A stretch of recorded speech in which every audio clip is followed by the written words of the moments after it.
Bone చాలా ఫాస్ట్‌గా degenerate అవుతుందా అనంటే ఏం చెప్తారు సార్ మీరు? అప్పుడెలా ఉండేది బోన్ స్ట్రెంగ్త్? ఏజ్ వైస్ ఇప్పుడెలా ఉందండి? It's all about the life style అండి అంతే. Is it actually? Is it right? 100% it is because of life style. ఇది చాలా ఫాస్ట్‌గా అప్పుడున్నంత స్ట్రెంగ్త్ ఇప్పుడు బోన్‌లో ఉండట్లేదు అని మీరు గట్టిగా నమ్ముతున్నారా? నో. అలాగనేమి నమ్మనండి. It it depends on the lifestyle. అది ఇప్పుడు బాగా ఓల్డ్ టైమ్ విలేజర్స్‌ని తీసుకుంటే వాళ్ళందరూ ఎప్పుడైతే దే ఆర్ నాట్ ఒబేస్, వాళ్ళు కింద కూర్చుంటారు ఇప్పటికి, నడుస్తారు, అన్నీ చేస్తారు, కాళ్ళు వంకర్లు పోయి ఉంటాయి. But if you see their cartilage is very good. Okay. Because they are not obese. Correct.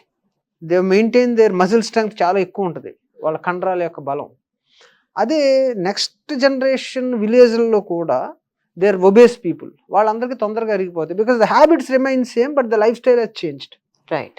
అంటే డైటరీ హ్యాబిట్స్ మారిపోయినాయి. కానీ కొన్ని ఆ హ్యాబిట్స్ ఉంటాయి. కింద కూర్చోవడం, బాసిబెట్లేసి కూర్చోవడం, వాళ్ళకి తొందరగా అరిగిపోతాయి. So, it is not that ఇది కాదు. మన లైఫ్ స్టైల్ మారిపోయింది. మన డైటరీ ప్యాటర్న్స్ మారిపోయినియి. నీ మజిల్ స్ట్రెంగ్త్ అట్లా మెయింటైన్ చేయట్లేదు. This is the reason why the arthritis is more. Right. అంతేగాని మనమేం మారిపోలేదు. జెనెటికల్‌గా అలాగే ఉన్నాం. But you have spoiled it by changing your life style.